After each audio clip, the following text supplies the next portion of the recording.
Français sur 2 est déjà passé par l'économie collaborative. Mais comment ça marche? Peut-on l'utiliser au quotidien? Pour les professionnels, quelles conséquences? On vous dit tout.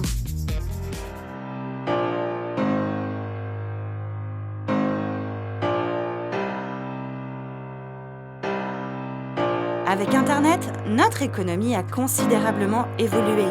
Place au partage entre particuliers, une révolution qui doit son succès à l'arrivée des VTC. Depuis 2 ans, Jessie a changé sa manière de se déplacer.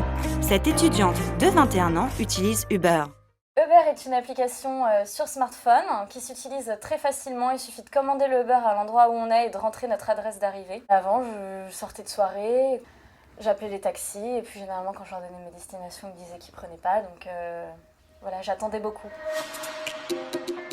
Grâce à la géolocalisation sur mobile et au paiement sécurisé, le service a gagné la confiance des utilisateurs. On se sent entre guillemets plus en sécurité que les taxis, on est tracé, on sait où on va, le prix est défini à l'avance. Les personnes sont toujours très gentilles, très serviables, on a les bouteilles d'eau, toujours un petit truc à manger à disposition. La plateforme a séduit près d'1 million d'usagers en 1 an. C'est là où ça fonctionne assez fort. Voilà, mademoiselle, vous êtes arrivée. Merci beaucoup, Bonne journée à vous. Un succès qui a conquis d'autres secteurs, c'est le cas de la restauration. Menu Nextdoor, Communite ou encore Meal Cooker, plus besoin d'être un professionnel, des particuliers cuisinent pour vous. Une fois par semaine, Emmanuel propose un menu. Ce soir, j'ai fait du poulet à la mexicaine, donc c'est une recette que j'ai inventée. C'est de la cuisine de bonne femme pour la popote du quotidien.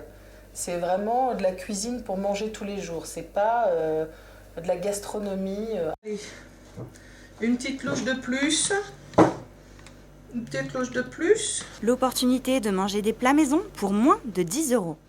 Je fais pas concurrence au resto, je pense plus faire de concurrence aux plats tout prêts surgelés qu'on achète au supermarché. Suivez-moi. De bons petits plats qui peuvent être livrés ou à emporter. T'es là. Ça va aller? Oui. Ok, merci. De la restauration au transport, ce système a bouleversé nos habitudes. Un changement qui n'est pas sans conséquences pour les professionnels. Christine Fleurant, responsable d'agence de voyage, en témoigne. Airbnb effectivement a un impact direct pour nous en agence, puisqu'on sait aujourd'hui qu'un client potentiel sur 2 qui achète en général du séjour classique ainsi que du week-end européen s'est déjà renseigné sur Airbnb et vient essentiellement comparer une offre de tarifs. Rappelons que le slogan de Airbnb c'est « Bienvenue à la maison ». Donc on n'est pas du tout sur le même type d'offre que de l'hôtel où il y a du service avec des restaurants, du room service. Avec plus d'1 million d'offres de location sur Airbnb, les voyagistes ont dû réagir. Ça oblige un petit peu à l'excellence. On l'a vu par exemple avec la grève des taxis. Les taxis par exemple, on dit du coup on va peut-être faire plus attention à notre service. Aujourd'hui, Airbnb, rappelons-le, est quand même critiqué par rapport au mode d'imposition. D'un côté on déclare tout, de l'autre côté on ne déclare pas forcément. Donc c'est pas forcément très juste.